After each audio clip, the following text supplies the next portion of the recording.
Dans Matthieu chapitre 5, versets 14 à 16, Jésus dit « Vous êtes la lumière du monde. Une ville située sur une montagne ne peut être cachée. Et on n'allume pas une lampe pour la mettre sous un seau, mais on la met sur un chandelier, et elle éclaire tous ceux qui sont dans la maison. Que votre lumière brille ainsi devant les hommes, afin qu'ils voient vos bonnes œuvres et glorifient votre Père qui est dans les cieux. » Ce passage est à la fois une déclaration, une mission et une promesse. Jésus ne dit pas « vous serez », mais « vous êtes ». La lumière du monde, c'est l'identité du disciple. Ce n'est pas une option, c'est une réalité. Il faut comprendre ce que cela implique. Dans la Bible, la lumière symbolise souvent la vérité, la sainteté, la justice et la présence divine. Dans Jean chapitre 8, verset 12, Jésus dit « Je suis la lumière du monde. Celui qui me suit ne marchera pas dans les ténèbres. » Si Jésus est la lumière du monde, et qu'il dit à ses disciples qu'ils sont la lumière du monde, cela signifie que nous sommes appelés à refléter sa lumière. Ce n'est pas une lumière qui vient de nous-mêmes, mais une lumière que nous recevons de lui. Comme la lune reflète le soleil, nous brillons en restant connectés à Jésus. Une lumière ne peut pas être cachée. C'est ce que souligne Jésus quand il dit « Une ville située sur une montagne ne peut être cachée. » De même, notre foi ne doit pas être dissimulée. Elle doit se voir dans notre vie de tous les jours, nos paroles, nos attitudes, notre comportement. Cela ne veut pas dire être bruyant ou imposer sa foi, mais vivre d'une manière qui interpelle. Philippiens chapitre 2, verset 15 nous exhorte à briller comme des flambeaux dans le monde au milieu d'une génération perverse. C'est un appel à la cohérence, à l'intégrité et à la transparence. Avant qu'une lumière brille, il faut l'allumer. On n'attend pas que la lampe s'allume d'elle-même. De même, notre vie spirituelle nécessite un feu intérieur. Ce feu, c'est le Saint-Esprit. Dans Actes chapitre 1, verset 8, Jésus dit « Vous recevrez une puissance, le Saint-Esprit survenant sur vous, et vous serez mes témoins. » Être témoin, c'est être lumière. Mais cela passe par une vie remplie du Saint-Esprit. Il faut entretenir ce feu, passer du temps dans la prière, dans la parole, dans la présence de Dieu. Une lampe sans huile s'éteint. Une vie sans communion s'assombrit. Jésus précise, on met la lampe sur un chandelier, et elle éclaire tous ceux qui sont dans la maison. Cela signifie que Dieu nous place stratégiquement là où nous sommes. Dans notre famille, au travail, à l'école, dans l'église, dans notre quartier. Notre lumière doit briller là où Dieu nous a positionnés. Il ne s'agit pas de se cacher ou de fuir. Au contraire, Dieu veut que nous soyons visibles, utiles, pertinents. Colossiens chapitre 4, verset 5 nous invite à marcher avec sagesse envers ceux du dehors. Cela implique d'avoir un impact là où nous vivons. Ta lumière est destinée à briller là où tu es, pas ailleurs. Jésus dit que votre lumière brille ainsi devant les hommes, afin qu'ils voient vos bonnes œuvres. Les bonnes œuvres ne sauvent pas, mais elles témoignent de notre salut.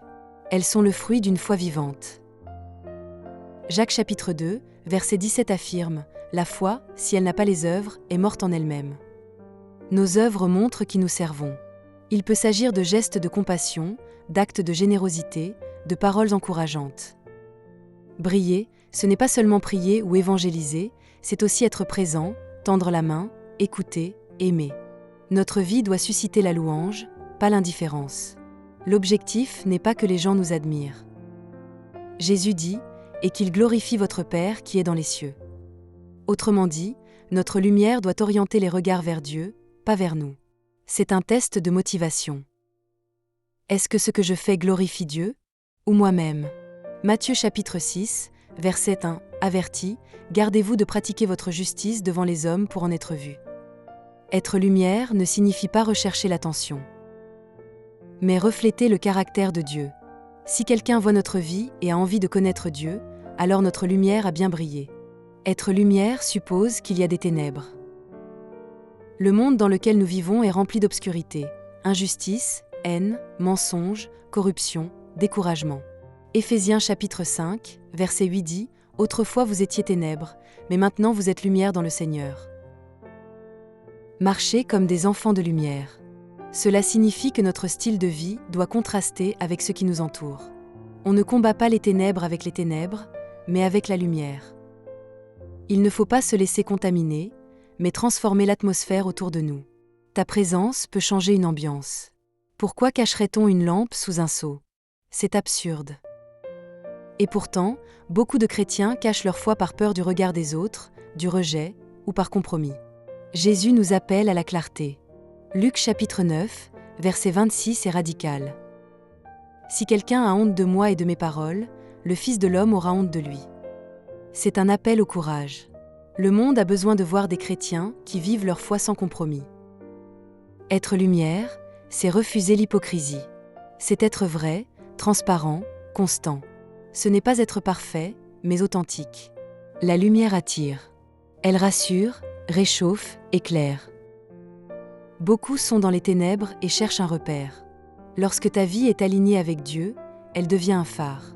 Proverbes chapitre 4, verset 18 dit : Le sentier des justes est comme la lumière resplendissante, dont l'éclat va croissant jusqu'au milieu du jour.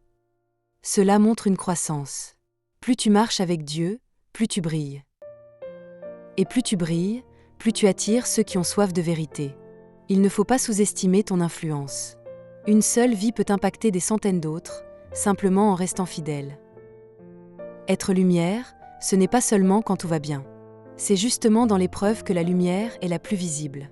Quand tu traverses la maladie, la perte, l'injustice, mais que tu restes ferme dans la foi, tu brilles.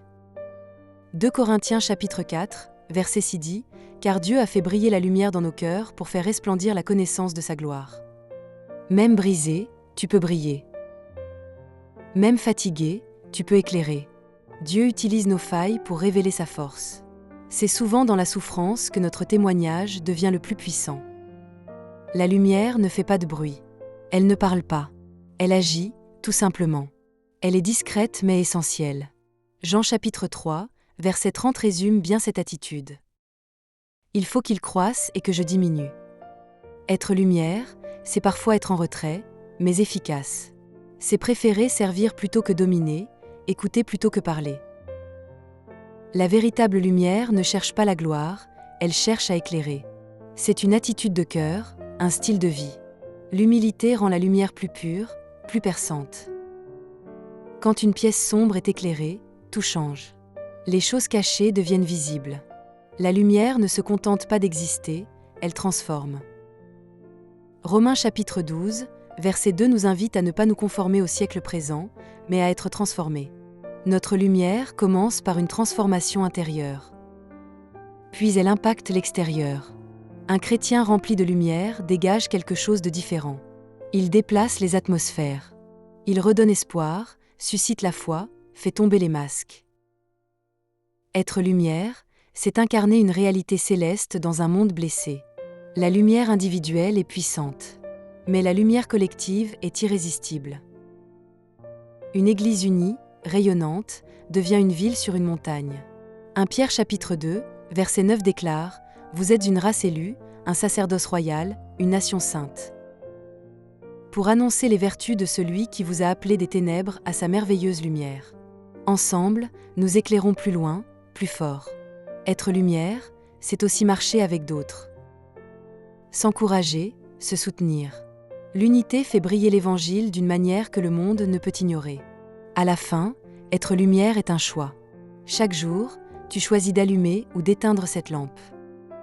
Josué chapitre 24, verset 15 dit : Choisissez aujourd'hui qui vous voulez servir. Choisir de briller, c'est choisir d'obéir, de servir, d'aimer, de pardonner. C'est choisir Dieu, encore et encore. Le monde a besoin de lumière. Ton quartier, ton travail, ta famille, tous attendent que tu brilles. Ne sous-estime pas l'impact d'une vie éclairée par Dieu. Alors, sois cette lumière. Laisse ta lumière briller et glorifie ton Père.